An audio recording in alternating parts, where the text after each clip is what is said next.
هو شهر دعيتم فيه إلى ضيافة الله. تخيل، شوف مين صاحب الدعوة؟ مين صاحب الدعوة؟ الله. طيب، دعيتم فيه إلى ضيافة الله، شو بده يضيفك؟ مدعو فيه عند أكرم الأكرمين، شو بده يضيفك؟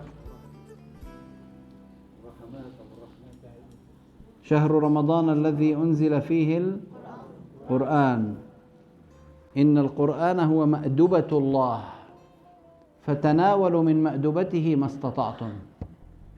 وأنا أنصح اليوم، أنتم كتير بلشتوا إن شاء الله بختمة القرآن، إنه حاول هالشهر يكون صح، عم تتعلم تكون مع القرآن يوميا.